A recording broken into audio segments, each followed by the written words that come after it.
Good morning, students. Good morning. Good morning. আজকে আমরা যা জানি যে আমাদের রিপিট সেশন চলছে। হ্যাঁ, গুড মর্নিং। আমাদের রিপিট সেশন চলছে, তো সেই রিপিট সেশনে আজকে আমরা এই যে ফুয়েল চ্যাপ্টারটা, যেটা অলরেডি অনেকবার হয়ে গিয়েছে, সেটা আমি আজকে শেষ করব। মানে আজকের পর এই ফুয়েল চ্যাপ্টারের আর কোনো রিপিট হবে না। তো নতুন পুরনো যারাই আছো তারাই আজকে এক জায়গায় এসে দাঁড়িয়ে যাবে আমার ক্লাসে। কালকে আমার যে ক্লাসটা থাকবে, আগামীকাল শেষ লাস্ট ক্লাস যেটা আমার থাকে, সেইখানে আমি করোশনটা আবার শুরু করব। করোশনেরও প্রথম কিছু অংশ আমি অলরেডি পড়িয়ে ফেলেছিলাম, তো সেটাও রিপিটেড সেকশনেই পড়বে সেই অর্থে দেখতে গেলে। তবে ফুয়েলটা আজকের পর আর রিপিট হবে না, ঠিক আছে? ফুয়েল আজকে আমি শেষ করছি। তো আমি স্ক্রিন শেয়ার করছি। আচ্ছা, গত ক্লাসে যেদিনকে ফুয়েল পড়িয়েছিলাম, সেদিনকে পড়িয়েছিলাম হচ্ছে ওই সলিড জেনারেল পার্টটা, সলিড পার্টটা, আর বোধহয় প্রক্সিমেট অ্যানালিসিসটা পড়িয়েছিলাম। তার আলটিমেট অ্যানালিসিসটা থেকে আজকে হওয়ার কথা। তো আলটিমেট অ্যানালিসিস কি, ওটার কি অংশ অলরেডি আমরা জানি। আর যারা প্রথমবার শুনবে তাদেরকে বলে রাখি, আলটিমেট অ্যানালিসিস একটা সেপারেট পোর্শন, তো সেটা আমরা আজকে ক্লাসের শেষে করব। এখন আমরা লিকুইড ফুয়েল, গ্যাসিয়াস ফুয়েল, যে ছোট ছোট অংশগুলো আছে সেগুলোকে আগে ফিনিশ করে নিয়ে তারপর আমি আলটিমেট অ্যানালিসিসটা, যেটা কিনা সলিডের একটা পার্ট রয়ে যাচ্ছে, আমি ছেড়ে যাচ্ছি, সেই পার্টটা আমি আলোচনা করে শেষ করব। আচ্ছা, স্ক্রিনটা শেয়ার হয়ে গেলে, ফুল স্ক্রিন হলে বলবে আমাকে। আচ্ছা, তো লিকুইড ফুয়েলটা আমি আরেকবার একটু ঝপাঝপ বলতে বলতে চলে যাই। খুব সোজা জিনিস, কতগুলো জিনিস আমাদের জানার মধ্যেই জাস্ট সেগুলোকে একটু ব্রাশ আপ করে নেব। That is first, liquid fuel বলতে আমরা কি বুঝি? লিকুইড ফুয়েল বলতে বুঝি মাটির নিচে যে পেট্রোলিয়াম অয়েলটা আছে সেইটার থেকে যে লিকুইড ফুয়েলগুলো আমরা কাজে লাগাই। মাটির তলায় যে পেট্রোলিয়াম অয়েলটা আছে, we do not use it direct because this is a heavy, thicker material. If we use it, the calorific value will be low and there are much more impurities which absorb your heat. Direct petroleum oil মাটি থেকে যদি তুলে ব্যবহার করতে শুরু করি, ব্যবহার করতে পারো, কোনো অসুবিধা নেই। কে একটু আনমিউট আছো, সে মিউট হও।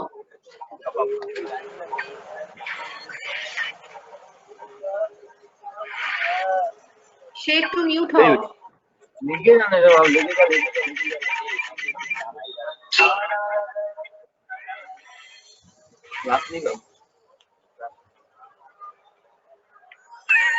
মিউট আছো কে? এখন অর্গানাইজারকে বলুন মিউট করে দিতে।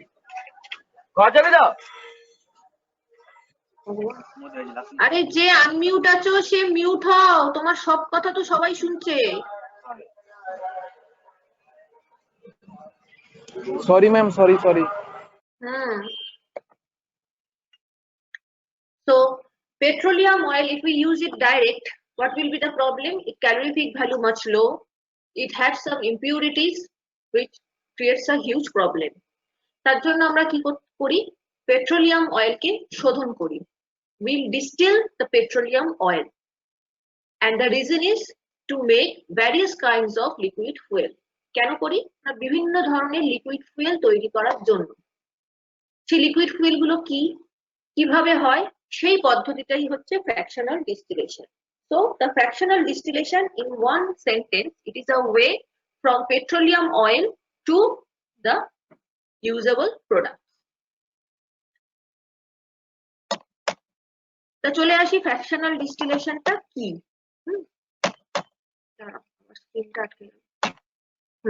দেখো, it is a refining process where the impurities are removed from petroleum oil, and not only that, the petroleum oils are separated into different hydrocarbons, that means in different fractions according to our need. তাহলে আমরা petroleum oil থেকে impurities বা অশুদ্ধি তাড়িয়ে তাকে different ফ্র্যাকশনে ব্যবহার করে নিই, বার করে নিই, যাতে আমরা তাকে বিভিন্ন কাজে ব্যবহার করতে পারি। So that process is called fractional distillation. fractional distillation, the ইমেজটা তোমরা দেখতে পাচ্ছ, the picture you have shown, that is a procedure where there is a vertical chamber. The petroleum oil or the crude oil, crude means the raw material, the crude oil is the inlet is at the low of the chamber, মানে চেম্বারের নিচে একটা পাত থাকে যেখান দিয়ে crude অয়েলটাকে ঢুকিয়ে দেওয়া হয়। The inlet is at the bottom part of that vertical chamber. After enter into the vertical chamber, it goes to the upward direction, and as the petroleum oil goes from bottom to top, that is the opposite of gravity, there are different temperature zone, and as it goes through the different temperature zone, as you see in the picture, the petroleum oil will be separated into different fractions and comes out at the different channels. The petroleum oil বা crude oil কে আমরা এই vertical চেম্বারের নিচ দিয়ে ঢোকাই, ঢুকিয়ে এটাকে আস্তে আস্তে নিচ থেকে উপরের দিকে তুলতে থাকি। যত ওটা নিচ থেকে উপরের দিকে ওঠে, ডিফারেন্ট টেম্পারেচার জোন আছে সেই ভার্টিক্যাল চেম্বারের মধ্যে, তোমরা যেরকমটা পিকচারে দেখছো। তো ডিফারেন্ট ভার্টিক্যাল চেম্বারের মধ্যে দিয়ে যখন নিচ থেকে উপর দিকে যায়, তখন ওরা ডিফারেন্ট ফ্র্যাকশনে আলাদা হয়ে যায়। ছবিতে আমরা যেমন দেখছি C5 to C10, সেটা অ্যারাউন্ড 70 ডিগ্রি সেন্টিগ্রেড বা 100 ডিগ্রি, 70 হয় না, অ্যাকচুয়ালি 100 এর কাছে এসে ওটা সেপারেট হয়ে যায়। তো C5 to C10 কে বলা হয় হচ্ছে petrol, or the lighter part is gasoline. সেরকম ভাবে C14 to C20 is the diesel oil.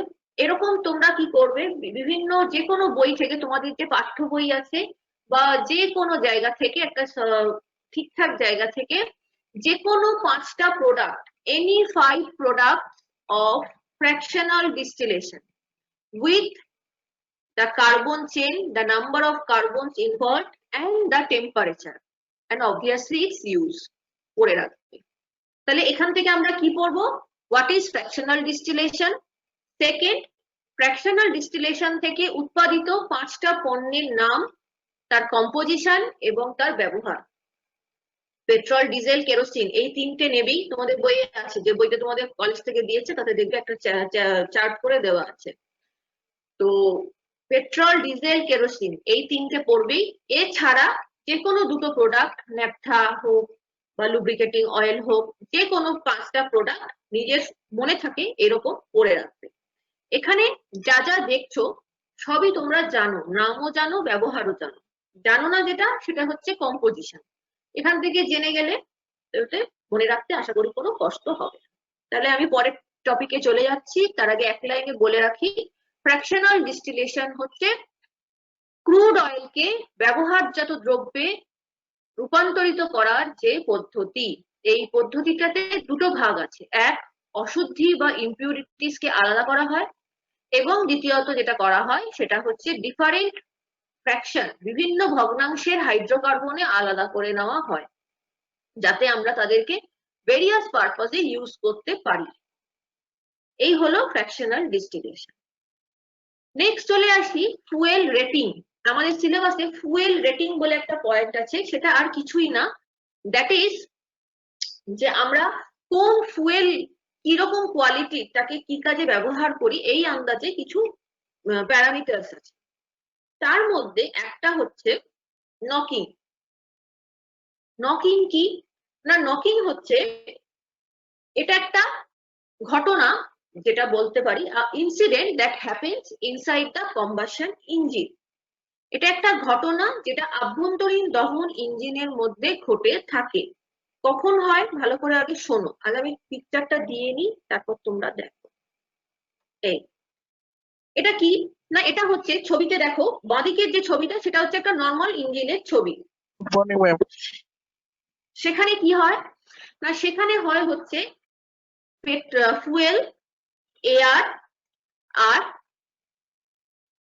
একটা টেম্পারেচার, ফার্স্ট ইগনিশন টেম্পারেচার, যেটা ফুয়েলকে প্রথমবার জ্বালতে হেল্প করে। তো 3টে জিনিস একসাথে মিক্সড হয়ে ইঞ্জিনটা স্টার্ট হয়। That is the phenomena of or the picture of normal combustion that you have seen in your left side of the image. যে ছবিটা দিয়েছি তার লেফট সাইডটা হচ্ছে সেটা, ঠিক আছে। কিন্তু সামটাইমস ইঞ্জিনের যদি কোনো ম্যালফাংশন হয়ে থাকে বা যদি ফুয়েল কোয়ালিটি ঠিক না থাকে কিংবা কোনো কারণে তার মধ্যে প্রপার স্পার্কিং বা প্রপার এয়ার পৌঁছচ্ছে না, অর্থাৎ এই তিনটে জিনিসের কোনো একটা যদি পর্যাপ্ত পরিমাণে না পৌঁছায়, দেন কি হয় না ইঞ্জিনের ভেতরে নর্মাল যে কম্বাসন, যে নর্মাল যে প্রক্রিয়াটা হওয়ার কথা ছিল সেটা হয় না, তার থেকে বেশি হয়। বেশি হওয়া ভালো না, কম হওয়াও ভালো না, বেশি হওয়াও ভালো না, পরিমিত মাপটাই আমার দরকার। ঠিক আছে, তো এক্ষেত্রে কি হয়, বেশি হয়ে যায়। বেশি হলে কি হয়, একটা লিমিট যা দরকার তার থেকে বেশি যদি হয়ে যায়, তাহলে গাড়ির ভেতরে বা কম্বাসন ইঞ্জিনের ভেতরে একটা sudden jerking with a sound which is called rattling sound শোনা যায়। That incident is called knocking. যারা নতুন, যারা বুঝছো না বা যারা পুরনো, যদি না বুঝে থাকো বলবে। এটা আমরা কখন দেখতে পাই? ইঞ্জিনের ভেতর হলে আমাদের দেখার কথা না। কি বলছে বুঝতে পারছি না। কিসে কি বুঝতে পারছো না বলো? কোনটা বুঝতে পারছো না? নকিংটা কি ম্যাম? নকিংটা কি? তুমি কখন ঢুকেছো ক্লাসে? তুমি একটু সকাল সকাল ঢুকবে, একদম 10টায় ঢুকবে। এবার শোনো নকিংটা কি, তোমার থেকে পরে এক্সপ্লেনেশন চাইবো নকিংটা তুমি বুঝেছো কিনা। Knocking is a incident that happen inside the combustion engine. It happens due to the irregular mixture of fuel, air, that means the oxygen, and the ignition temperature. If the irregular mixing is happened, then inside the engine we face a sudden jerk with a violent sound. That phenomena is called knocking. Knocking হয়েছে আমরা গাড়িতে বুঝবো কি করে? যেই গাড়ি start দিলে দেখবে ঘর ঘর ঘর ঘর আওয়াজ হয় আর একটা ঝাঁকুনি দিয়ে দাঁড়িয়ে যায়, তাকে বলে নকিং। নকিং কি আমরা সবাই দেখেছি রাস্তাঘাটে। একটু পুরনো গাড়ি শীতের দিনে সকালে খড়খড় খড়খড় খড়খড় করে বেশ কিছুক্ষণ গাড়িটা ধোঁয়া টুয়ো ছেড়ে তারপর স্টার্ট দেয়। এটা বিভিন্ন কারণে হতে পারে। গাড়ি বাইক দুটোর ক্ষেত্রে, গাড়ি বাইক দুটোর ক্ষেত্রে, গাড়ি বা বাইক দুটোর ক্ষেত্রে। ইন্টারনাল কম্বাসন ইঞ্জিন কাকে বলে টুইঙ্কেল? এটা আমি আগে পড়িয়েছি। ইন্টারনাল কম্বাসন ইঞ্জিন কাকে বলে আগে বলো, তারপর আমি তুমি বুঝতে পারবে। বলো, আভ্যন্তরীণ দহন ইঞ্জিন বাংলাটা বা ইন্টারনাল কম্বাসন ইঞ্জিন কাকে বলে?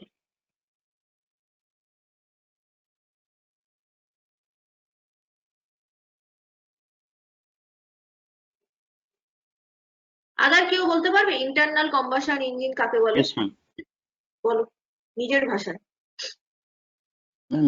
ইন্টারনাল কম্বাসন ইঞ্জিন মানে যেই ইঞ্জিনটা হচ্ছে মানে ভেতরেই যে ইঞ্জিনের যে সিলিন্ডার আছে ভেতরেই হচ্ছে ফুয়েলটা বার্ন হয়। বাইরে থেকে আমি চলন্ত অবস্থায় কিছু অ্যাড করতে পারবো না, নিতে পারবো না, তাই তো? তো এই ধরনের যে ইঞ্জিন একদম ক্লোজড, যাকে আমি চলন্ত অবস্থায় বার করতে পারবো না, ঢোকাতে পারবো না, সে গাড়িতেও থাকে, বাইকেও থাকে। থাকে কি? বাইকে কি তুমি চলতে চলতে হঠাৎ সামনে ডিকিটা ট্যাঙ্কটা খুলে তেল নিতে দিতে পারবে? টুইঙ্কেল, টুইঙ্কেলকে জিজ্ঞাসা করছি এবার। না ম্যাম। তাহলে গাড়ি আর বাইক একই টাইপের হলো, দুজনে একই জায়গা থেকে তেল নেয়, একই পদ্ধতিতে তেল নেয়, তফাৎ তো শুধু একটাই, ওর তেলের ট্যাঙ্কটা বড় হয় গাড়ির, আর তোমাদের বাইকের একটু ছোট হয়, তাই তো? আচ্ছা, তাহলে আশা করি নকিংটা বুঝতে কারোর অসুবিধে হয়নি। সো নকিং হচ্ছে একটা incident, it is a problem that appear inside the engine. আবারও বলছি, inside the engine the physical appearance is a rattling sound with a violent jerk. What is the reason? The reason is the mixing of air, fuel with the ignition temperature. If any of three, or maybe all, if any of three is not happened in proper way, then this incident appears. Knocking এর একটা problem আছে। Knocking reduce the efficiency of engine. Knocking যদি বারবার হতে থাকে, you should check your engine because it reduce the efficiency, the lifetime of that car or of that engine become decreased, and in long term it can damage your engine also. Knocking বেশি মাত্রায় হওয়াটা ভালো না, সেক্ষেত্রে সেটা repair করা জরুরি। এখন গাড়ি যত উন্নত হয়েছে, মানুষের আবিষ্কার যত উন্নত হয়েছে, now some anti knocking agent has been added. কিছু অ্যান্টি নকিং এজেন্ট অ্যাড করা হয়েছে। কোথায়? আগে থেকে পেট্রোলের মধ্যেই মিশিয়ে দেওয়া থাকে, যাতে পরবর্তীকালে সেটা গাড়ির ভেতরে গিয়ে অ্যান্টি নকিং হিসাবে বা নকিং কমাতে সাহায্য করে। সো এই পেট্রোলের বা ডিজেলের যে আপগ্রেডেশন হয়েছে সেটাকে এক্সপ্রেস করা হয় একটা নাম্বার দিয়ে। আমরা জানি পেট্রোল ইঞ্জিন এবং ডিজেল ইঞ্জিন আলাদা হয়, এদের দুজনের মানে হিট তৈরি করার capacity, the mixing of this three এর পাওয়ারের উপর ডিপেন্ড করে পেট্রোল এবং ডিজেল ইঞ্জিন। সেটা এখানে আলোচ্য বিষয় নয়। এখানে হচ্ছে পেট্রোল ইঞ্জিনের ক্ষেত্রে কিরকম নকিং হতে পারে, দ্যাট শুড বি মানে বলা হয় তাকে অ্যাজ এ অকটেন নাম্বার। একটা পেট্রোল ইঞ্জিনের কিরকম নকিং হতে পারে সেটা অকটেন নাম্বার দিয়ে এক্সপ্রেস করা হয়। ডিজেলের ক্ষেত্রে সেটাকেই সিটেন নাম্বার দিয়ে এক্সপ্রেস করা হয়। ক্লিয়ার? তাহলে বুঝতেই পারছো আমাদের নেক্সট টপিক হতে চলেছে what is octane number and what is cetane number. আমরা যখন একটা পেট্রোল পারচেস করি বা একটা গাড়ি পারচেস করি, তখন সেই গাড়ির সাথে সাথে তার একটা ইঞ্জিনের, যদি পেট্রোল হয় তাহলে অকটেন নাম্বার মেনশন করা থাকে, যদি ডিজেল হয় তাহলে সিটেন নাম্বার মেনশন করা থাকে। তাহলে আমার গাড়ির কোয়ালিটি এই অকটেন নাম্বার বা সিটেন নাম্বারের উপর ভ্যারি করে।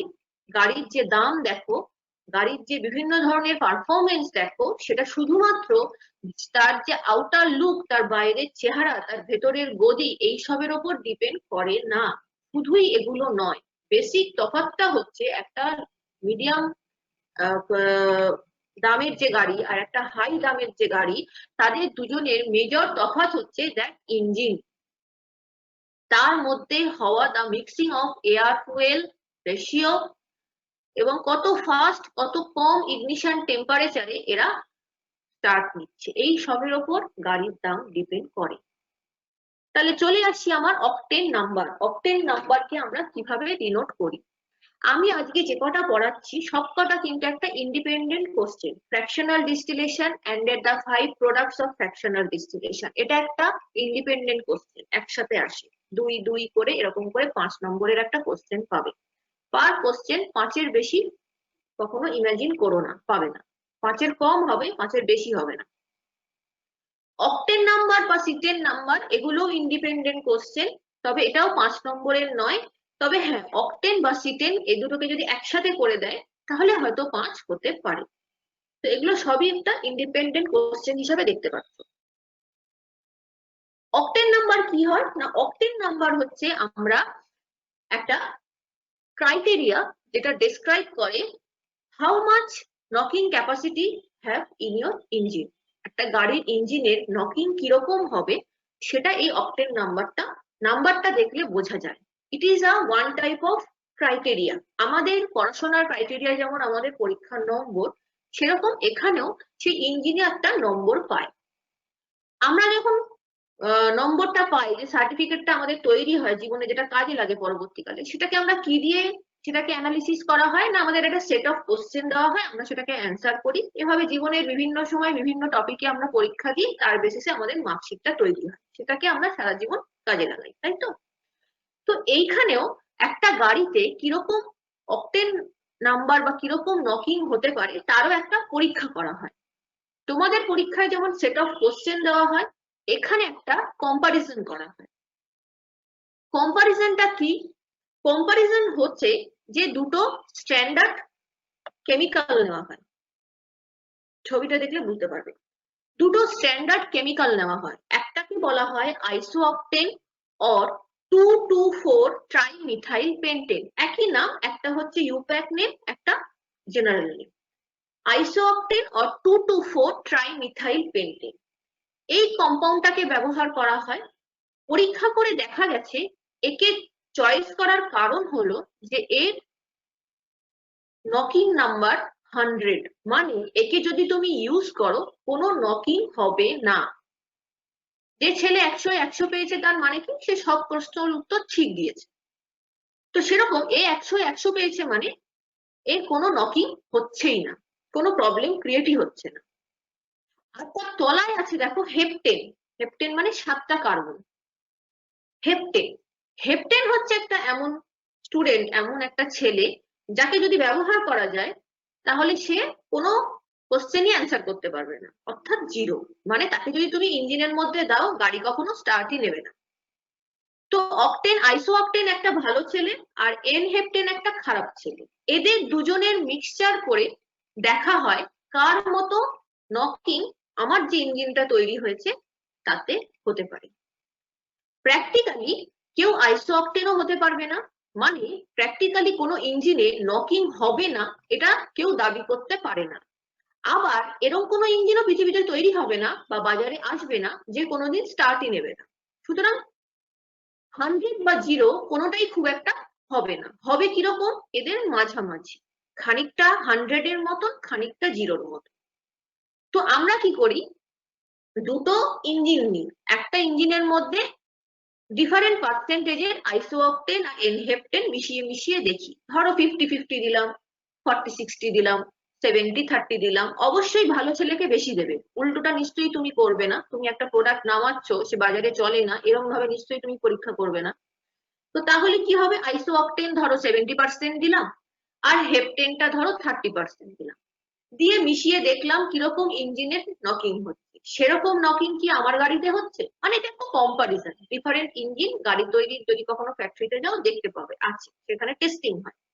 তো একটা টেস্ট ইঞ্জিনের মধ্যে আমি 70% আইসো অকটেন নিলাম, 30% এনহেপটেন নিলাম, দিয়ে দেখছি কিরম নকিং হয়। সেরম নকিং কি আমার গাড়িটাতে হচ্ছে? যদি হয় তাহলে আমার গাড়ির নকিং নাম্বার হবে 70। যা বুঝলে বলবে, এখান থেকে বুঝে যাবে। আগের দিনও আমি বুঝিয়ে ছেড়েছিলাম, আজকেও যারা নতুন শুনছো বুঝে যাবে, না বুঝে এখান থেকে নড়বে না। তাহলে অকটেন নাম্বার বলতে আমি কি বোঝাই, না একটা ফুয়েলের, একটা পেট্রোল ইঞ্জিনের মধ্যে কোনো ধরো গাড়ির নকিং নাম্বার 0, তুমি একটা গাড়ি কিনেছো, তার নকিং নাম্বার দেখা যাচ্ছে 85। তুমি একটা লেম্যান, কি বুঝবে? তুমি কি বুঝবে যে 85% অফ আইসোঅকটেন and 15% of এনহেপটেন মিশালে যে ধরনের নকিং হতে পারে সেই ধরনের নকিং তোমার ইঞ্জিনে হবে যখন সেটা রাস্তায় চলবে পেট্রোল দিয়ে। So that is your number. If it is 90, দেখো একটা উদাহরণ আমি লিখে দিয়েছি। For example, a petrol which burns like 90:10 mixture of isooctane and N-heptane, then the octane number must be 90. যেটা বেশি তার মতো হবে। মার্কেটে 80 and above চলে, এই বিলো 80 সেই গাড়ি পারমিশন পাবে না রাস্তায় চলার। তাহলে আইসো অকটেন বা এনহেপটেন এই মিক্সচার দিয়ে তৈরি হয় হচ্ছে অকটেন নাম্বার। ঠিক আছে, এই অবধি সকলে, পরেরটায় যেতে পারি? Yes ma'am. সবাই বলবে, এক দুজন বললে তো ঠিক আছে, আমি তো বুঝতে পারছি, কিন্তু যাদের কারুর যদি অসুবিধা হয়ে থাকে, সবাই হ্যাঁ বলতে হবে না, কারুর যদি অসুবিধা থাকে সে কিন্তু বাকিদের চাপে থেমে যেও না, আমার এটাই বক্তব্য। মুখ দেখতে পাই না তো, মুখ দেখলে অনেক সময় আমরা ধরে ফেলি। সিটের নাম্বারটা কি?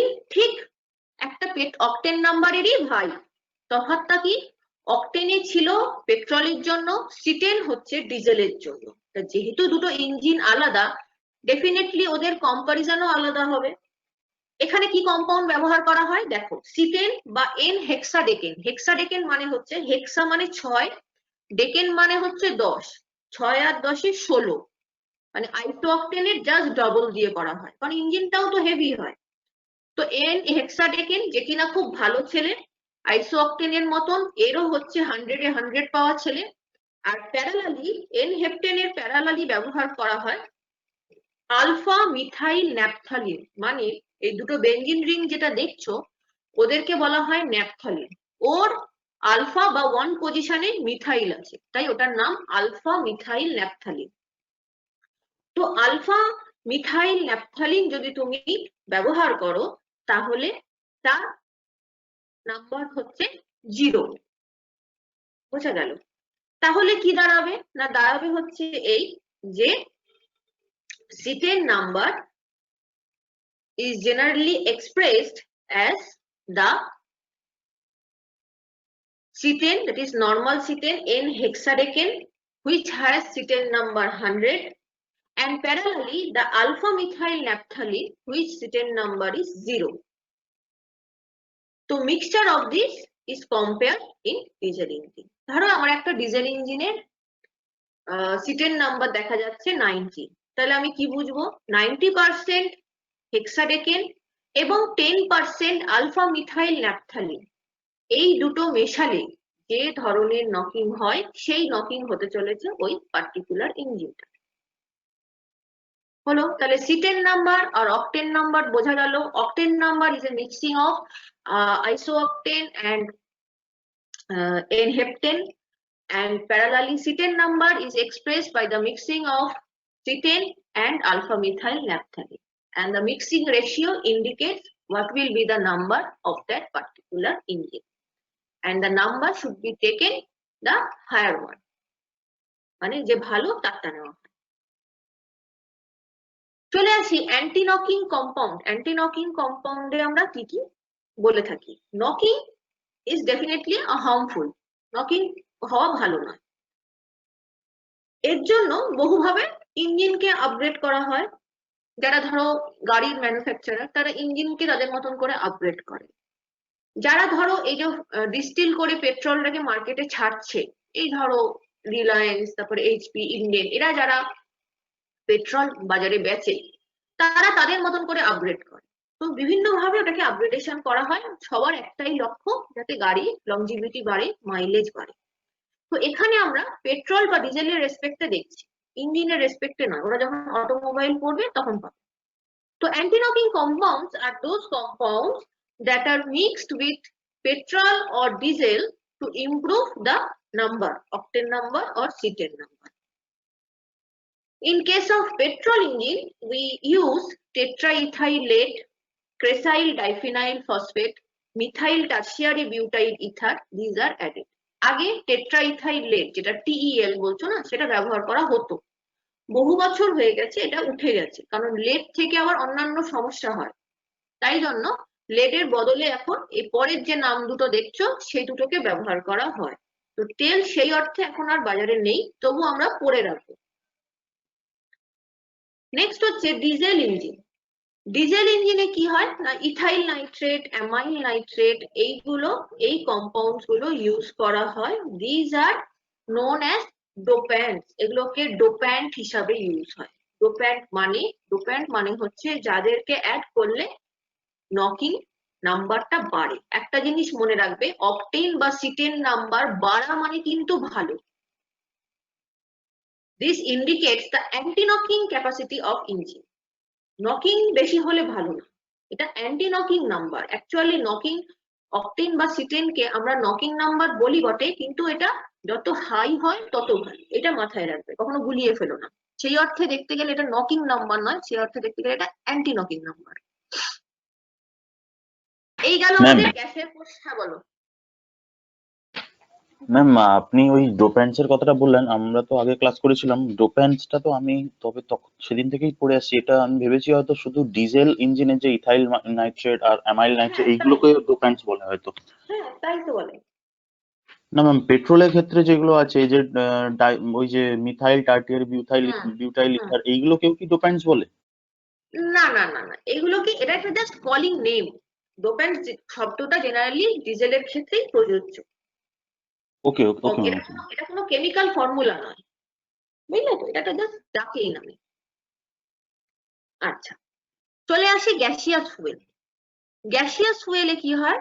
গ্যাসিয়াস ফুয়েলে আমাদের সিলেবাসে খুব কম জিনিসই আছে। কি পড়তে বলেছে না, সিলেবাসে পড়তে বলেছে ডিফারেন্ট টাইপ অফ গ্যাস, তাদের কম্পোজিশন, ক্যালোরিফিক ভ্যালু আর ব্যবহার।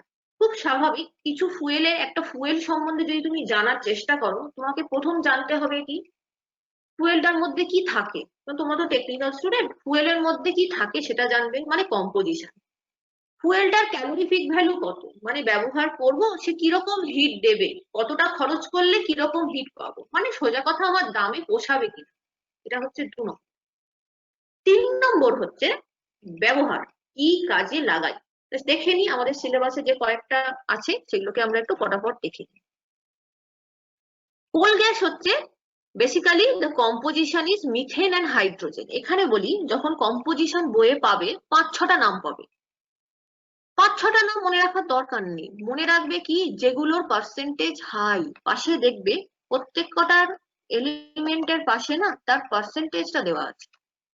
তো হাইয়েস্ট দুটো পার্সেন্টেজকে মনে রাখলেই হবে, সবার মধ্যেই সব আছে, সব যদি লিখে আসো নম্বর পাবে না, মেজরিটি গুলো লিখে আসো, বোঝা গেল। কোল গ্যাস হচ্ছে মিথেন আর hydrogen, calorific value 20 millijoule per metre cube. চেষ্টা করবে মনে রাখা, যদিও এগুলো নাম্বার মনে রাখাটা একটু ডিফিকাল্ট, চেষ্টা করবে। আচ্ছা, এখানে আমি একটু জাস্ট প্রসিডিওরটা একটু তোমাদেরকে দিয়ে দিয়েছি, যদি আসে একটু রিডিং দিয়ে রাখবে। হ্যাঁ, এখানে কি হয় না, কোলকে 1350 ডিগ্রি সেন্টিগ্রেডে ইন অ্যাবসেন্স অফ এয়ার, এখানে সবই কিন্তু অ্যাবসেন্স অফ এয়ার হবে, কেন প্রেজেন্স অফ এয়ার হলে সেটা বার্নই হয়ে গেল, তা তুমি আর কি তৈরি করলে। 1350 ডিগ্রি সেন্টিগ্রেড উষ্ণতায় you have to separate the impurities or the volatile non-volatile compound. কয়লা থেকে ভোলাটাইল আর নন ভোলাটাইল কম্পোনেন্টকে যদি আমরা আলাদা করি তাহলে ভোলাটাইল অর্থাৎ উদ্বায়ী পদার্থ হিসাবে যেটা আসে সেটাই হচ্ছে কোল গ্যাস। এখানে একটু ওটা রিডিং দিয়ে রাখবে, ইম্পিউরিটিস সেপারেট করি, অ্যামোনিয়া টার এইসব ইম্পিউরিটিস সেপারেট করে ওর থেকে কোল গ্যাসকে জেনারেট করে নেওয়া হয়, সেটাকে পাইপলাইন দিয়ে স্টোর করা হয়। কি কাজে লাগে, ডোমেস্টিক ফুয়েল হিসাবে লাগে, ইন্ডাস্ট্রিতে লাগে, বিভিন্ন ধরনের ইউজ, একটু রিডিং দিলে হয়ে যাবে। আচ্ছা, আর যেটা প্যারালালি যে প্রোডাক্ট গুলো পাওয়া যায় কোক কোল্টার এগুলোকেও লোকে ব্যবহার করে, তাহলে কি হয় মেইন প্রোডাক্টটা দামটা কমে। ওয়াটার গ্যাসে কি থাকে, কার্বন মনোক্সাইড আর হাইড্রোজেন। আবারও বলছি দেখো এগুলোর হাই পার্সেন্টেজ, এর মধ্যে নাইট্রোজেন পাবে, এর মধ্যে অক্সিজেন পাবে, সেগুলো লিখতে দিও না, নম্বর দেবে না, হাইস্ট পার্সেন্টেজ গুলো দেবে। পার্সেন্টেজ লেখার দরকার নেই, লিখতে পারলে ভালো, না লিখতে পারলেও ক্ষতি নেই। ম্যানুফ্যাকচার কি হয় না, ম্যানুফ্যাকচার হচ্ছে কয়লাকে একটা লোহার বেডের ওপর শুইয়ে দেয়, তার নিচ দিয়ে একবার হাই টেম্পারেচার পাস করায় 900 ডিগ্রি সেন্টিগ্রেড, আর একবার কোল্ড ওয়াটারের লেয়ার পাস করায়। কোল্ড ওয়াটারটা এমন ভাবে পাস করানো হয় যেন ওয়াটারের কন্ট্যাক্টে না আসে, তাহলে তো ভিজে যাবে, জাস্ট ওর ঠান্ডা ভাবটা যেন পায়, মানে ওর একটা সেপারেট চ্যানেলে যায়। কোল্ড কম্প্রেসটা দেয়, একবার হট কম্প্রেস একবার কোল্ড কম্প্রেস, এই ঠান্ডা গরম করতে করতে কয়লা থেকে একটা গ্যাস বেরোয়, that is called water gas. Water gas, that is the formula or the preparation, carbon monoxide and hydrogen, মনে রাখবে খুব লাগে। and the calorific value is 2500 to 2800 kilocalorie per meter cube। এক একটা এক এক ইউনিটে, যেগুলো মার্কেটে অ্যাভেলেবেল আমি সেগুলোই দিয়েছি, সবাই সেম ইউনিটে মার্কেটে তুমি পাবে না, এক একটা রিজিয়ন এক একটা দেশ এক একটা ইউনিট ব্যবহার করে, সেই জন্য এগুলোর ইউনিটও ডিফারেন্ট হবে। আচ্ছা, ওয়াটার গ্যাস ইউজড অ্যাজ, হ্যাঁ বলো।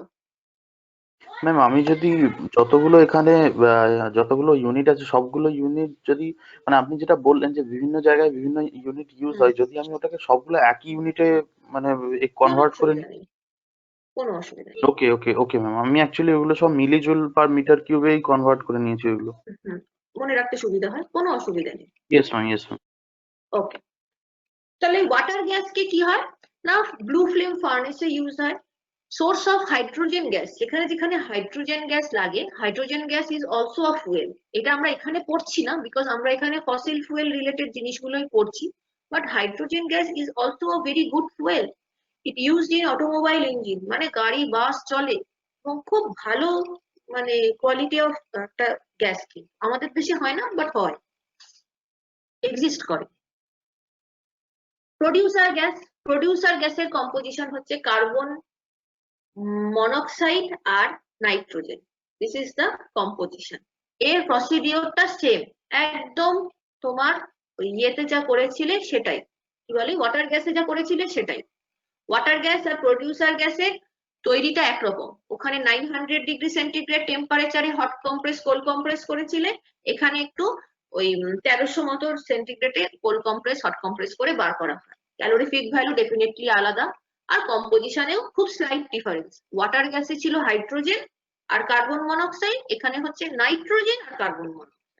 এগুলো মনে রাখার আশা করি একটু সুবিধা হবে। কোথায় ব্যবহৃত হয়?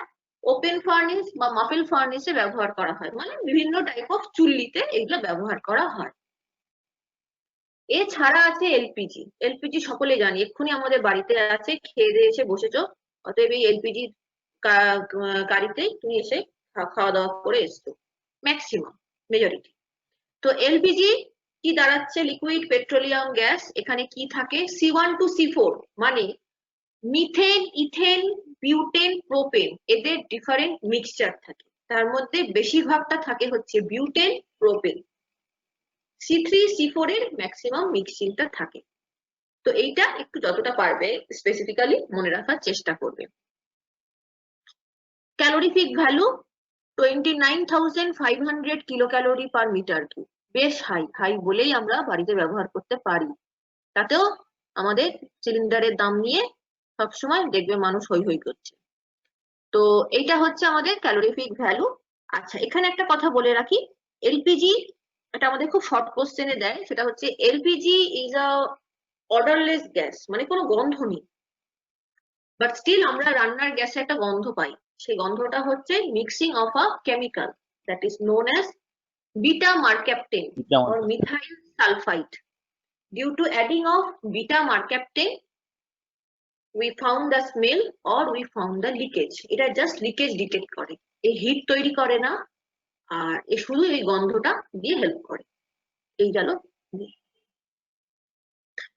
লো কস্ট ফুয়েল, যেটা বললাম খুবই low cost fuel, industry, domestic সব জায়গাতেই ব্যবহৃত হয়। পলিউশন লেভেলও খুব কম, খুব মানে ডেন্স ফিউম বা ডেন্স স্মোক তুমি দেখতে পাবে না এলপিজির। ভেহিকেল, ট্রাক এসবে ব্যবহার হয়, ব্যবহার তোমরা জানো, ব্যবহার নিয়ে আর বলছি না। ন্যাচারাল গ্যাস, ন্যাচারাল গ্যাসেরও কম্পোজিশন হচ্ছে মিথেন অ্যান্ড ইথেন। মিথেন আর ইথেনের mixture, calorific value 12,500 kilo calorie. আচ্ছা, ডোমেস্টিক ফুয়েল, এটা ন্যাচারাল গ্যাস কি হয়? ন্যাচারাল গ্যাস অ্যাকচুয়ালি সত্যিকারেরই ন্যাচারাল গ্যাস, মানে মাটির তলায় যেখানে পেট্রোলিয়াম গ্যাস থাকে সেইখানেই একটা গ্যাস ফর্ম করে, that is called natural gas. তো এই ন্যাচারাল গ্যাসটাকেও আমরা ব্যবহার করি, বা অনেক সময় পেট্রোলিয়াম অয়েলকে রিফাইন করার সময়ও একদম লাস্ট স্টেজে গিয়ে একটা গ্যাস ফর্ম হয়, that is also considered as a fuel. আচ্ছা, next compress natural gas, CNG. সিএনজির কথা আমরা সকলে জানি, দিল্লিতে যত অটো চলে সব হচ্ছে CNG. CNG is the compressed form of natural gas. That means the volume should be reduced. That's why it has 95% methane. আর ক্যালোরিফিক ভ্যালু একটা মনে রাখবে, এটাকেও আমরা অটোমোবাইল ইঞ্জিনের ফুয়েল হিসেবে ব্যবহার করি। This is also a very environment friendly fuel, এর পলিউশন খুব কম হয়। এলপিজি, সিএনজি এগুলোর বাজারে আসার একটা মূলত কারণই হচ্ছে এরা পলিউশন ফ্রেন্ডলি, খুব কম পলিউশন করে, এবং যে কারণে এদের একটু দামটাও বেশি হয়। সিএনজির কথা বলছি, এলপিজির থেকেও সিএনজির মানে পলিউশনের রেসপেক্টে ও আরো ভালো, কিন্তু এলপিজির আবার ক্যালোরিফিক ভ্যালুটা হাই। যাই হোক, নেক্সট হচ্ছে বায়োগ্যাস বা গোবর গ্যাস। সত্যি কথা বলতে সেই অর্থে কিন্তু ফসিল ফুয়েলের নয়, বাট যেহেতু এটা আমাদের সিলেবাসে থাকে বা পরীক্ষার সময় আমি দেখেছি এক আধবার, তাই এটাকে আমি পড়িয়ে দিচ্ছি। বায়োগ্যাস হচ্ছে জানোই গোবর বা কাউ ডাং, তাকে ফার্মেন্ট করা হয়, ফার্মেন্ট করে বিভিন্ন ধরনের ব্যাকটেরিয়া সেটাকে ফার্মেন্ট করে সেখান থেকে একটা গ্যাস তৈরি করে। Due to the fermentation of by anaerobic bacteria, some amount of gases are evolved which is captured and used as a fuel. The main constituent is methane and it is used in cooking or to run the small scale engine, মানে খুব ছোট engine যেখানে হিটের প্রয়োজনীয়তাটা কম, সেই সব জায়গায় গোবর gas, biogas ভালো চলে, খুব চিপ, প্রচন্ড চিপ। হ্যাঁ, কিন্তু সমস্যা একটাই, বড় সড়ো দিয়েতে চলবে না, রাস্তায় দুটো মানে একটা বড় স্ট্রিটের কয়েকটা লাইট জ্বলবে, 5-6টা ছোট ছোট বাড়ি, তাদের যা ইলেকট্রিসিটি, রান্না বান্না এগুলো চলবে, কিন্তু বড় ইন্ডাস্ট্রি তুমি কোনোদিন রান করে উঠতে পারবে। লিকুইফাইড ন্যাচারাল গ্যাস, এলএনজি, এ হচ্ছে খুব রেয়ারেস্ট ফর্ম, একে কেউ দেখেনি। লিকুইফাইড ন্যাচারাল গ্যাস হচ্ছে 80% of methane. This is used in transport of natural, মানে ট্রান্সপোর্ট অফ গ্যাসিয়াস ফুয়েল। বিভিন্ন গ্যাসিয়াস ফুয়েলকে বয়ে নিয়ে যাওয়ার জন্য যে গাড়িগুলো হয় তাতে থাকে হচ্ছে এই এলএনজি। কাইরোজেনিক ট্যাঙ্ক বলে, মানে ইনসাইড যেখানে তৈরি হয় সেখানে ট্রান্সপোর্ট করার জন্য তো কিছু গাড়ি লাগে, তারা এক জায়গা থেকে অন্য জায়গায় নিয়ে যায় ফুয়েল গুলোকে, তো সেইগুলোকে বলা হয়, মানে ইউজ করা হয় হচ্ছে এলএনজি, লিকুইফাইড ন্যাচারাল গ্যাস। এইখানে আমাদের গ্যাসিয়াস ফুয়েলটা শেষ হলো। এই লিকুইড আর গ্যাস খুবই ছোট জিনিস, মনে হয় না কোনো ট্রাবল দেবে, তাও যদি দেয় দেখে যারা নতুন আছো তারা আমাকে বলবে, আমি বুঝিয়ে দেবো। এছাড়া আমার সিলেবাসটা আমি বলেছিলাম পেট্রোলটা আজ আমি শেষ করব, কয়েকটা জিনিস একটু বলে দিই, একটু পটাপট নতুন লোকেরা দেখে নাও। আলটিমেট অ্যানালিসিস হচ্ছে কতগুলো ক্যালকুলেশন পার্ট, সোজা কথায় সলিড ফুয়েলের মধ্যে কতটা কার্বন, হাইড্রোজেন, নাইট্রোজেন, সালফার এগুলো আছে, তার একটা ক্যালকুলেটিং পার্ট হচ্ছে এই আলটিমেট অ্যানালিসিস অফ কোল। কি করা হয় প্রথমে দেখে নিই, কার্বন আর হাইড্রোজেনকে কিভাবে বার করা হয়। খুব গল্পের সাথে শুনে রাখো, কার্বন কোনো কয়লার মধ্যে কতটা কার্বন বা হাইড্রোজেন আছে তার জন্য আমি তাকে বার্ন করি। বার্ন করলে কার্বনটা কনভার্ট হয় কার্বন ডাইঅক্সাইড আর হাইড্রোজেনটা কনভার্ট হয় ওয়াটারে, জাস্ট লাইক দিস। আমাকে বার করতে হবে আমার ফুয়েলে কতটা কার্বন আছে, আমি জানি না, আমি তাকে ল্যাবে নিয়ে গিয়ে টেস্ট করছি। প্রথমে কি করলাম, ধরে তাকে বার্ন করে দিলাম, কমপ্লিট বার্ন। কি হলো, আমি কেমিস্ট্রিটা জানি, কার্বন আছে যেটা কার্বন ডাইঅক্সাইড হলো, হাইড্রোজেন আছে যেটা ওয়াটার হলো। এইবার আমাকে দেখতে হবে কতটা ওয়াটার তৈরি হয়েছে, কতটা কার্বন ডাইঅক্সাইড তৈরি হয়েছে, তাহলে আমি পাবো। তার জন্য যে কার্বন ডাইঅক্সাইড বা যে ওয়াটারটা তৈরি হয়েছে, আমাকে এমন দুটো কোনো উপায় রাখতে হবে যেখানে আমি কার্বন ডাইঅক্সাইড বা ওয়াটারকে অ্যাবজর্ব করতে পারি, by which we can absorb the carbon dioxide or water. For this carbon dioxide we use potassium hydroxide, মানে পটাশিয়াম হাইড্রোক্সাইড আমরা আগে থেকে ওজন করে রেখে দিই, যতটা কার্বন ডাইঅক্সাইড তৈরি হলো সেটাকে ওই পটাশিয়াম হাইড্রোক্সাইডের মধ্যে দিয়ে পাস করাই। তাহলে পটাশিয়াম হাইড্রোক্সাইড কি করবে, সেই কার্বন ডাইঅক্সাইডটা খেয়ে নেবে, খেলে ওর ওজন বেড়ে যাবে। তাহলে আমি বিফোর অ্যান্ড আফটার ওয়েট করে তাকে মাইনাস করে পেয়ে যাব কতটা কার্বন ডাইঅক্সাইড তৈরি হয়েছে। একইভাবে ওয়াটারটাকেও ওই একইভাবে মাপবো, তবে তার জন্য আর পটাশিয়াম হাইড্রোক্সাইড একই লোককে কাজে দিলে হবে না, অন্য একটা লোক লাগাতে হবে, সেটা হচ্ছে ক্যালসিয়াম ক্লোরাইড। তাহলে কয়লার মধ্যে কার্বন, সে হলো কার্বন ডাইঅক্সাইড, সেই কার্বন ডাইঅক্সাইড খেয়ে নিল পটাশিয়াম হাইড্রোক্সাইড। প্যারালালি কয়লার মধ্যে ছিল হাইড্রোজেন, সে হলো ওয়াটার, তাকে খেয়ে নিল ক্যালসিয়াম ক্লোরাইড। এইবার আমি কি করব, let the coal sample was taken X gram, the increased weight of potassium hydroxide, মানে বললাম না পটাশিয়াম হাইড্রোক্সাইড খেয়ে নিলে ওর ওজন বেড়ে যাবে, তো কতটা ওজন বেড়েছে সেটা হচ্ছে Y গ্রাম। ওজনটা কেন বেড়েছে না, ও কার্বন ডাইঅক্সাইডটা খেয়ে নিয়েছিল। সেরকম ভাবে ক্যালসিয়াম ক্লোরাইডেরও ওজন বেড়েছে, কেন বেড়েছে না, ও জল খেয়ে নিয়েছে। তাহলে কিভাবে মাপবো, মলিকিউলার ওয়েট, সেই যে পড়িয়েছিলাম মলিকিউলার ওয়েট যাকে দিয়ে অর্ধেক সমস্যা জীবনের সমাধান হয়, সেটা হচ্ছে কার্বন C+O2 CO2, কার্বন আছে 12, কার্বন ডাইঅক্সাইড হচ্ছে 44। এক্ষেত্রে একটা বলে রাখি, এই যে মলিকিউলার ওয়েট স্টাডি একটা এমন জিনিস যেটা সর্বক্ষেত্রে একই থাকবে। তুমি যদি এয়ারের কার্বন ডাইঅক্সাইড মাপতে চাও তাহলেও এই ফর্মুলা হেল্প করবে, কয়লার মাপছো তাতেও হেল্প করবে, যদি কখনো জলের কার্বন ডাইঅক্সাইড মাপতে চাও তাহলেও এটা তোমাকে হেল্প করবে। সুতরাং এই ক্যালকুলেশন পৃথিবীর সর্বত্র সব দেশেই সমান। তাহলে কি বলতে পারি, 44 gram of carbon dioxide have 12 gram of carbon, so Y gram. Y গ্রামটা কেন, সেই যে পটাশিয়াম হাইড্রোক্সাইডের ওজন বেড়েছিল কার্বন ডাইঅক্সাইড খেয়ে নিয়ে, তাহলে Y গ্রাম কার্বন ডাইঅক্সাইডে কত আছে ইউনিটারি মেথডে বার করবে।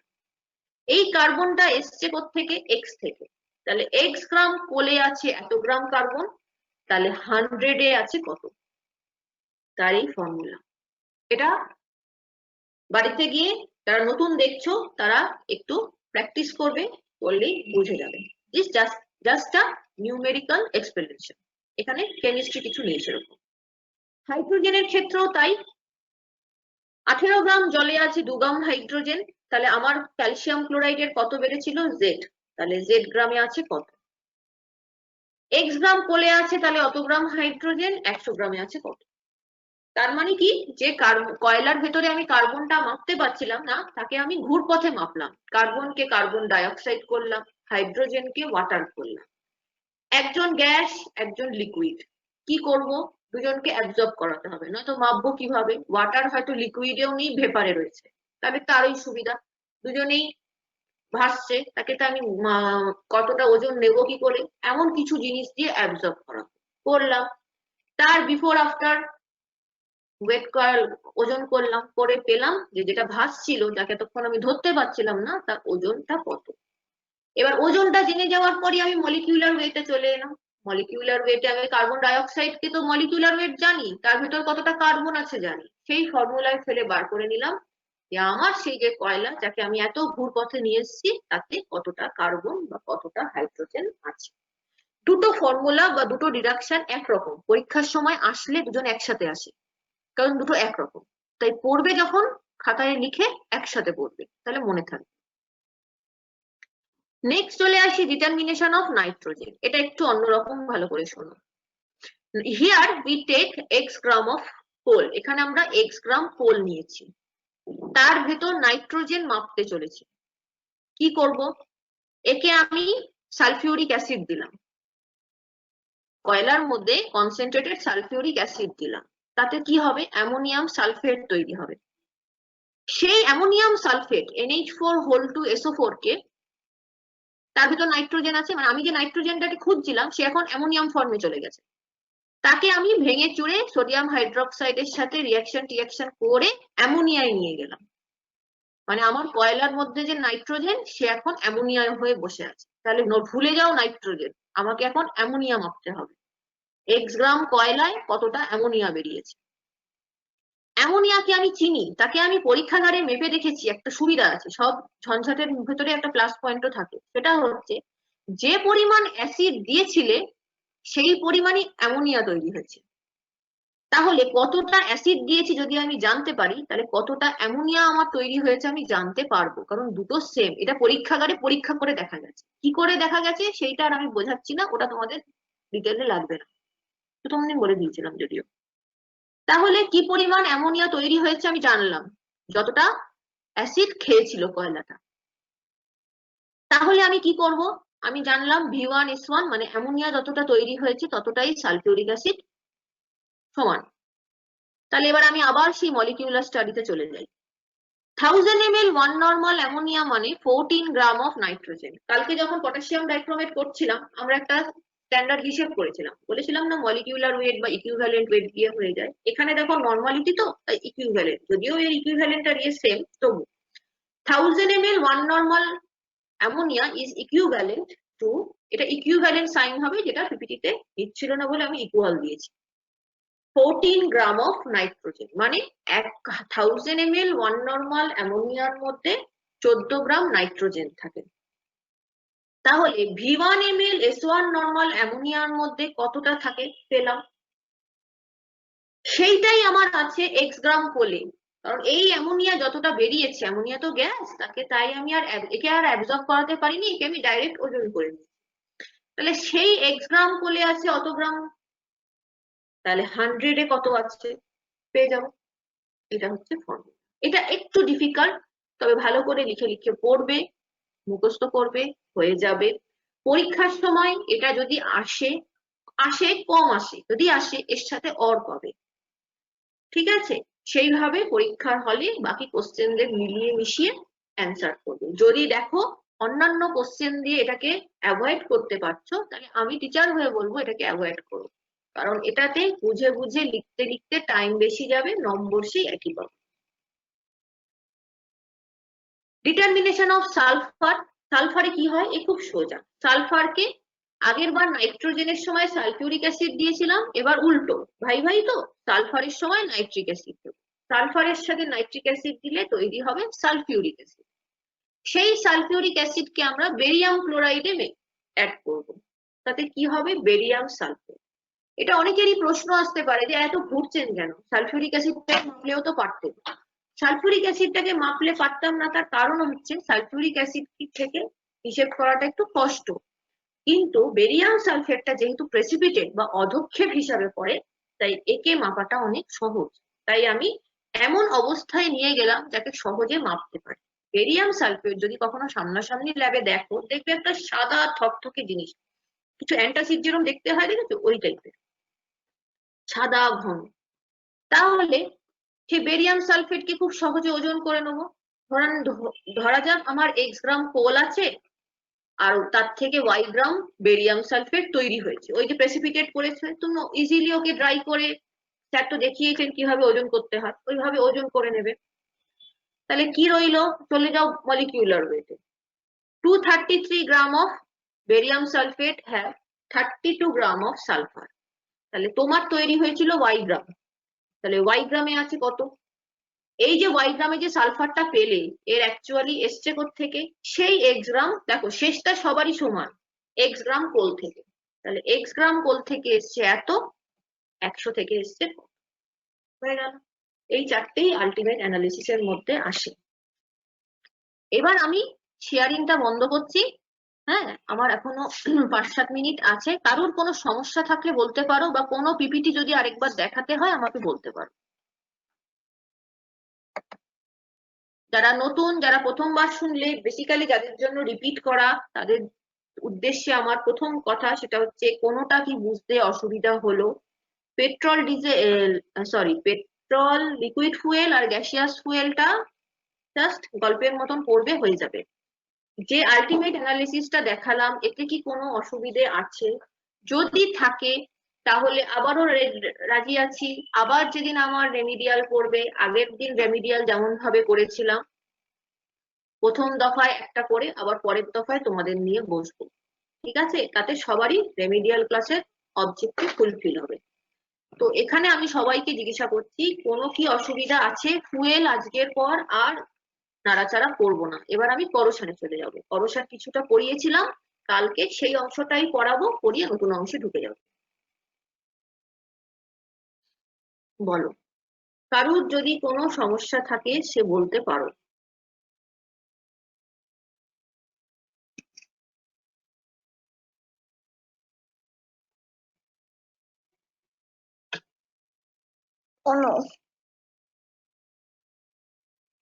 তাহলে কি কি পড়েছি আমরা, একটু ফুয়েল থেকে কি কি পড়তে হবে আমরা একবার দেখে নিই। ফুয়েল থেকে একটু পড়তে হবে, মানে শুনে নি আর কি। ফুয়েল থেকে পড়তে হবে হচ্ছে definition of fuel, types of fuel. এটা আমাদের আসবে মাল্টিপল চয়েস কোশ্চেনের জন্য, এই টাইপস অফ ফুয়েলটা। তারপর আমাদের পড়তে হবে what is calorific value and what are the unit, বিভিন্ন ডাইমেনশন, মানে বিভিন্ন ওয়েট, এমকেএস, এসআই, হ্যানা ত্যানা এগুলো। তারপর চলে আসতে হবে আমাদের types of calorific value, higher calorific value আর lower calorific value. Higher, what is the definition of higher calorific value, definition of lower calorific value? Higher calorific ভ্যালুকে যে গ্রস ক্যালোরিফিক বলা হয় এবং লোয়ার কে যে নেট ক্যালোরিফিক ভ্যালু হয়, এটা কিন্তু ভুললে চলবে না। Relation between higher calorific value and lower calorific value, সেই রিলেশনটা আমরা অ্যাজ এ রিলেশন করবো, এর ডেরিভেশন লাগবে না। Next, how to calculate calorific value, calorific ভ্যালুকে মাপবো কিভাবে? দুটো হয়, একটা ইনস্ট্রুমেন্টাল, একটা হচ্ছে ফর্মুলা। নতুন সিলেবাসে শুধু ফর্মুলাটাই মেনশন করা আছে, তাই আমি শুধু ফর্মুলাটাই দিলাম, দ্যাট ইজ ডুলংস ফর্মুলা। ডুলংস ফর্মুলাটা যেটা হচ্ছে H is equal to 1/100 into 8080 into percentage of carbon plus 34,500 into hydrogen minus oxygen by 8 plus 2240 S, এত কিলো ক্যালোরি পার কেজি বা ক্যালোরি পার গ্রাম, দুটোতেই একই। কি হলো রে? আচ্ছা, এই গেল আমার ডুলংস ফর্মুলা। এরপর চলে আসবো যে মানে স্পেশালাইজ পার্টে, সলিড ফুয়েল। সলিড ফুয়েলে কি পাবো না, সলিড ফুয়েলে পাবো হচ্ছে types of solid fuel, anthracite, bituminous, lignite, peat, এগুলো। আফটার কি বলবো ক্লাসিফিকেশন অফ ফুয়েল, তারপর সলিড ফুয়েলে ঢুকে যাবো। সলিড ফুয়েলের মধ্যে এই প্রক্সিমেট অ্যানালিসিস, আলটিমেট অ্যানালিসিস এগুলো পাবো, যেটা আলটিমেটটা আজকে পড়ালাম, আর প্রক্সিমেটটা তো সেই যে moisture, ash, volatile matter, fix carbon এইসবের ওপর হলো। বেশ, তারপর কি হবে, তারপর হবে হচ্ছে লিকুইড ফুয়েল। চলে আসি আজকে লিকুইড ফুয়েলে কি কি পড়বো, খুব simple. What is fractional distillation, give any 5 products and its use. What is knocking, what is anti-knocking compound, short notes in octane number, cetane number. Diagram আমি যেগুলো দেখিয়েছি তোমাদের বোঝার সুবিধার্থে, ডায়াগ্রাম তোমাদের আঁকতে হবে, কিন্তু অক্টেনের যেটা আইসো অক্টেন, এন হেপ্টেন, এগুলো স্ট্রাকচারটা একটু মাথায় রাখবে, ঠিক আছে? এই গেল এক। তারপরে গ্যাসিয়াস ফুয়েল। গ্যাসিয়াস ফুয়েল তো খুবই সাধারণ, এগুলোও মাল্টিপল চয়েস বা খুবই ছোট কোশ্চেন ছাড়া তোমাকে বিশেষ হেল্প করবে না। গ্যাসিয়াস ফুয়েল থেকে আমি বলছি কোনো বড় কোশ্চেন হবে না, হওয়া সম্ভব নয়, কারণ আমাদের করতে হয় হচ্ছে কম্পোজিশন, ক্যালোরিফিক ভ্যালু আর ইউজ, কোনোটাই শর্ট কোশ্চেন ছাড়া কোনো বড় কোশ্চেনে দেবে না। বোঝা গেল? এই টোটাল ফুয়েলটা ক্লিয়ার হলো, আর মনে হয় না ফুয়েল নিয়ে নাড়তে হবে। এইবার বলো তোমাদের যদি কিছু কোয়েরি থাকে।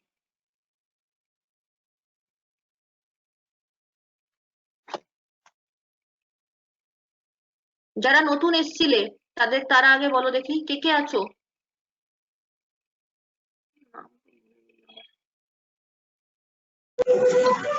আমি আছি ম্যাডাম।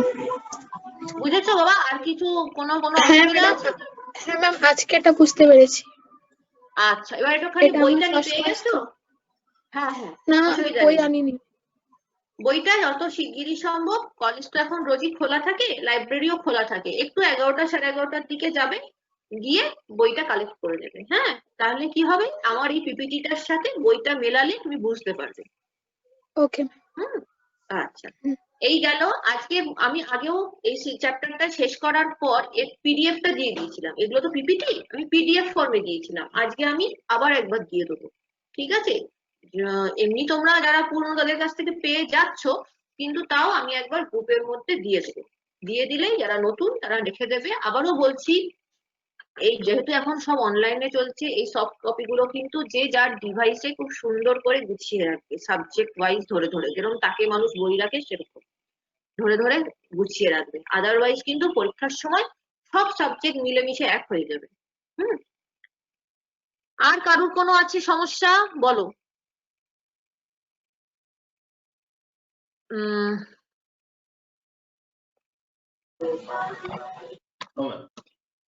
আচ্ছা, তাহলে এখানে নেক্সট দিন তাহলে আমি পড়াবো হচ্ছে তোমাদের করোশনটা ধরবো। নেক্সট মানে কালকেই আমার ক্লাস আছে, লাস্ট ক্লাস, ঠিক আছে? আমি কলেজ থেকে পড়াবো। তো করোশনটার কিছুটা অংশ আমি শুরু করে দিয়েছিলাম, সেই অংশটা আরেকবার করব, করে যদি অন্য নতুন কিছু পড়াবার টাইম থাকে পড়াবো, নয়তো কালকে ওই অবধি পড়িয়ে রেখে দেবো। মোটমাট কাল থেকে করোশন সকলকে জানিয়ে দেবে, কাল থেকে করোশন আবার নতুন করে চালু হবে। হুম, আর আজকেরটা দেখে রাখো, যদি কোনো কোয়েরি থাকে কালকে বলো। ঠিক আছে, তাহলে এই যদি থাকে, আর যদি কোনো কোয়েরি না থাকে তাহলে আমি